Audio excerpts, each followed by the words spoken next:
Assalamualaikum warahmatullahi wabarakatuh. Bismillahirrahmanirrahim. Alhamdulillah bertemu lagi dengan Syekh Jati Channel. Apa kabar Anda hari ini?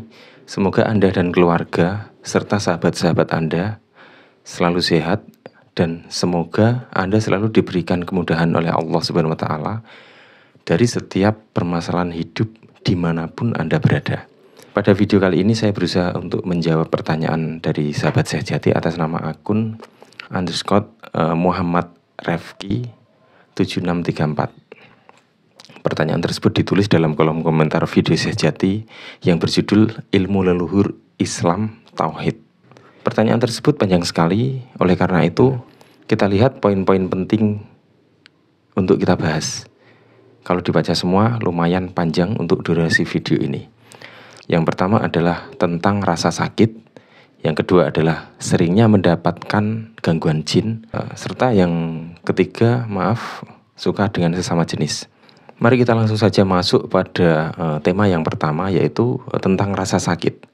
Jadi beliau di situ dijelaskan sering merasakan sakit-sakitan dari kecil hingga usianya saat ini sekitar 25 tahun.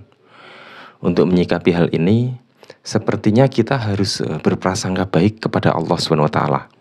Jika ada yang menilai bahwa sakit itu adalah cobaan, ujian, peringatan, bahkan ada yang mengatakan sakit sebagai azab, mungkin kalimat-kalimat itu akan lebih bijak jika kita berpandangan bahwa sakit itu adalah bentuk kasih sayang dari Tuhan kepada hambanya.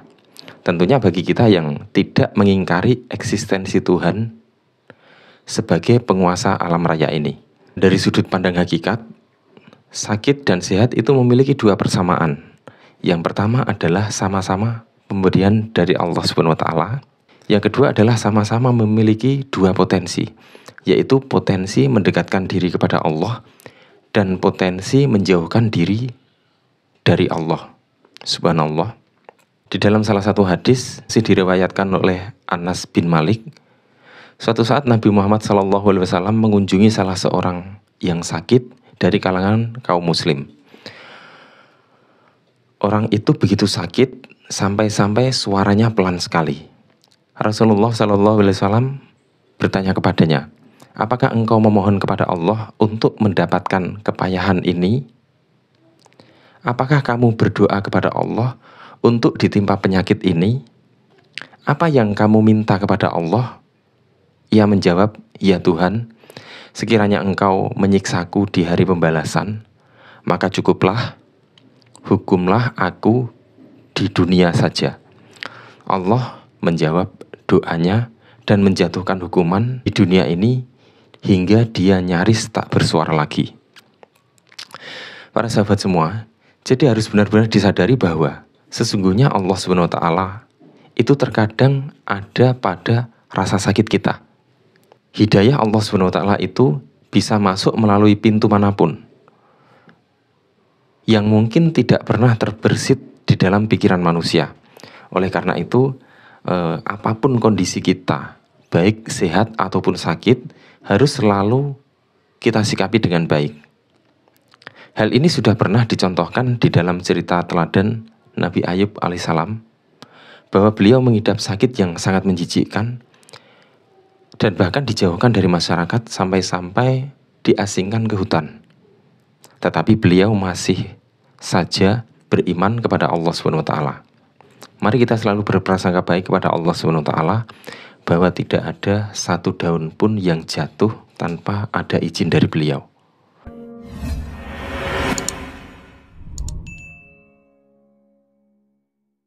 Kemudian poin yang selanjutnya adalah seringnya mendapatkan gangguan jin. Sampai saat ini beliau juga masih sering diganggu jin dan setan, meskipun sudah belajar pada seorang guru thariqah serta ilmu hikmah.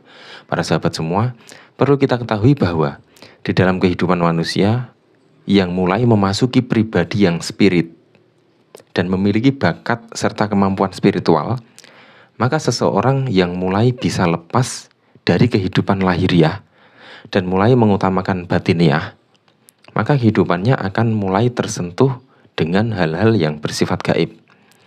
Dan itu akan semakin sering dan selanjutnya akan sampai pada fase yang terberat. kebingungan, kekacauan, masalah psikis, masalah kejiwaan, dan bahkan bisa sampai pada kegilaan. Sulit untuk membedakan mana yang gaib, dan mana yang nyata, karena keduanya dimensinya sudah sama-sama aktif dengan seimbang. Dia bisa ngomong ke orang-orang tentang hal gaib di sekitarnya yang tidak dipahami oleh orang-orang tersebut. Seperti itulah salah satu contoh kecil ketika manusia sampai pada fase kegilaan. Subhanallah. Orang-orang akan menganggap dia gila karena bicara gaib yang tidak bisa dipahami oleh orang-orang di sekitarnya. Mau ditanggapi juga nggak bisa, mau dibantah juga kasihan.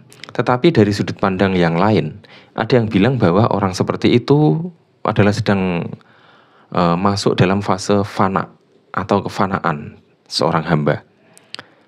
Fana itu lenyap dari sifat manusiawi.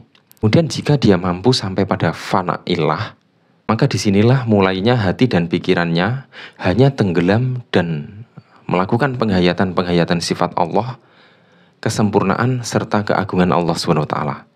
Jadi kebanyakan manusia spiritual akan mengalami fase-fase tersebut sebelum masuk ke alam ketuhanan. Tetapi di sini yang perlu dipertanyakan adalah mengapa manusia tidak langsung memasuki ke alam Tuhan dan berspiritual, supaya tidak kacau, supaya tidak ada ketakutan di dalam kehidupannya seperti semacam ini.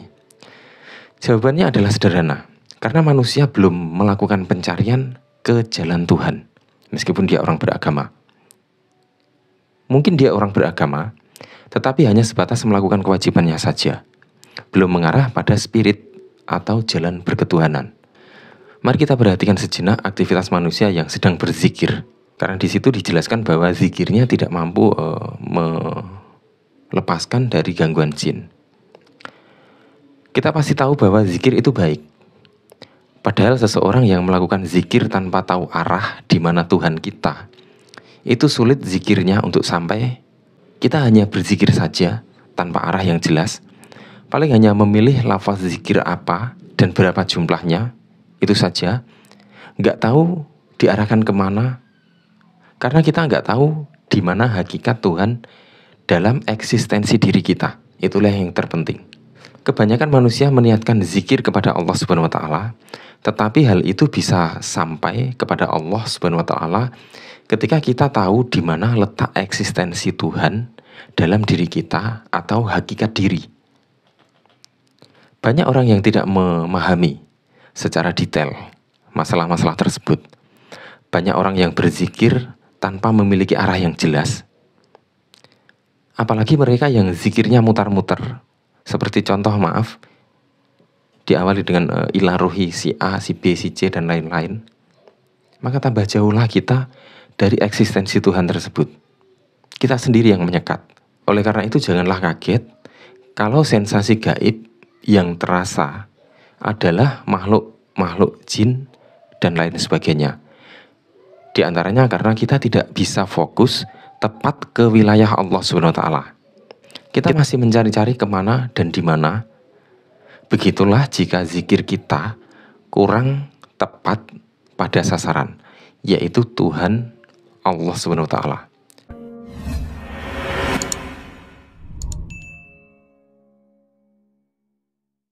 Masih seputar gangguan jin, itu dijelaskan bahwa beliau melakukan perlawanan atas gangguan-gangguan jin dengan zikir-zikir, tetapi tidak berhasil. Memang itulah kenyataannya. Meskipun menggunakan zikir-zikir thorikot yang diajarkan secara langsung, menurut aku memang tidak banyak membantu. Mungkin sebagian bisa, tapi tidak semua. Banyak fakta seperti itu, seperti yang tertulis di dalam kolom komentar tersebut. Karena ibarat kata, melawan jin dengan zikir, tapi tanpa diilmui dengan benar, adalah sama seperti berenang melawan arus. Dan juga zikir yang tanpa diilmui dengan benar pun pasti akan sangat sulit sekali untuk sampai kepada Allah Subhanahu wa Ta'ala. Karena salah satu bagian untuk sampai kepada Allah Subhanahu wa Ta'ala adalah mencari hakikat di dalam diri. Maka carilah pengetahuan dan wawasan ketuhanan yang seluas-luasnya, sedalam-dalamnya. Jangan hanya satu guru untuk mencari rahasia tersebut. Karena terkadang sang guru yang mampu mengajarkan pemahaman itu tidak banyak dan sulit untuk ditemukan. Bukankah di dalam salah satu hadis qudsi Allah Subhanahu wa taala mengatakan, manusia adalah rahasiaku dan aku adalah rahasianya. Hati seorang mukmin adalah arsy Allah. Inilah rahasia-rahasia Allah. Sebuah wawasan yang benar akan mampu mengarahkan kita kepada pengalaman spiritual yang benar pula. Itulah jalan berketuhanan. Jika wawasan kita benar-benar kurang, endingnya zikir yang kita lakukan pun sama. Jika mindset kita tentang alam gaib dan jin dan sebagainya, maka tampilan di dalam zikir kita pun sama. Tampilan di dalam kehidupan kita pun sama. Jika mindset kita lebih kuat tentang Allah Subhanahu wa taala dan berketuhanan, maka tampilan gaibnya pun juga sama. Tentang rahasia-rahasia Tuhan dan alam semesta, karena wawasan kita sudah mampu untuk menerimanya. Jadi apapun yang kita pikirkan, maka seperti itu pula lah kondisi alam batin kita. Alam batin itu sangat mempengaruhi lahiriah kita. Sehingga jika kita tidak memiliki kebijakan budi di dalam hidup, maka apa yang kita pikirkan, itulah takdir kita. Baik pikiran kita, baiklah hidup kita, dan buruk pikiran kita, buruk pula lah hidup kita. Para sahabat semua, jadi di sini di dalam sebuah zikir itu bukan zikirnya yang salah, tapi sebuah cara yang melakukan zikir dengan tanpa wawasan kebenaran itulah yang harus dibenahi. Karena itulah yang dimaksud dengan zikir tidak diilmui. Dan ini terbukti ketika seseorang melaksanakan amalan dari sang guru ahli ilmu hikmah yang membimbing beliau supaya khodam bisa didudukkan. Karena di situ dipercaya bahwa sebuah khodam yang menyatu dan selaras di dalam diri manusia akan mampu menghilangkan rasa sakit. Para sahabat semua, jika hal ini memang benar dan bisa terjadi, silakan saja, tidak apa-apa. Karena ilmu khodam tersebut bisa dikatakan ilmu gaib yang masih tahap luar, gaib lahiriah, sehingga bisa mengurangi rasa sakit. Silakan dilakukan jika mungkin efektif di dalam mengatasi rasa sakit. Akan tetapi jika untuk memahami ketuhanan, menurut saya ilmu khodam tidak direkomendasikan karena memang sudah beda arahnya. Para sahabat semua, jika hidup kita hanya ingin mencari ridha Allah, maka kemungkinan yang kita dapatkan hanyalah ridhonya saja. Rasa sakit mungkin masih akan ada, kekurangan akan mungkin masih ada, kesusahan juga masih ada. Karena memang yang kita harapkan adalah ridhonya saja, bukan dengan kebahagiaan pula. Maka perlu kita sadarkan di dalam diri kita bahwa untuk mendapatkan ridha Allah SWT, belum tentu kita tidak merasakan sakit lagi. Bisa saja yang terjadi sebaliknya. Oleh karena itu, mari kita sadari bahwa bisa saja dari rasa sakit yang kita rasakan itu adalah salah satu pintu untuk mendekatkan diri kepada Allah SWT. Dari rasa sakit itu pula, Allah Subhanahu wa taala mengundang kita untuk lebih dekat. Ini adalah kesamaan dari hakikat rasa.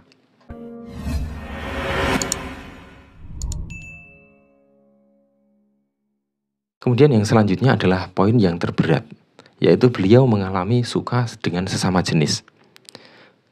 Di situ dijelaskan bahwa hasrat itu terus bergejolak setiap harinya, mulai dari kecil, padahal beliau tidak pernah mendapatkan perilaku kekerasan seks apapun. Tahu-tahu terjadi begitu saja secara alamiah. Para sahabat semua, mengenai hal ini, saya tidak bisa berkata-kata banyak. Itu merupakan penyakit kuno yang sudah ada sejak zaman Nabi Lut alaihissalam. Dan membaca komen tersebut, aku teringat pada sensasi zikir yang sangat dalam, di sebuah tingkatan yang sudah di atas rata-rata manusia pada umumnya, yakni mengarah kepada zikir jalan pati atau menjemput ajal. Para sahabat semua, mereka yang mampu mengolah nafas di dalam zikir yang sempurna, kemudian memahami inti nafas atau hakikat nafas, yakni nafas, tanafas, anfas, dan nufus. Silakan simak videonya, sudah pernah kita share beberapa bulan lalu.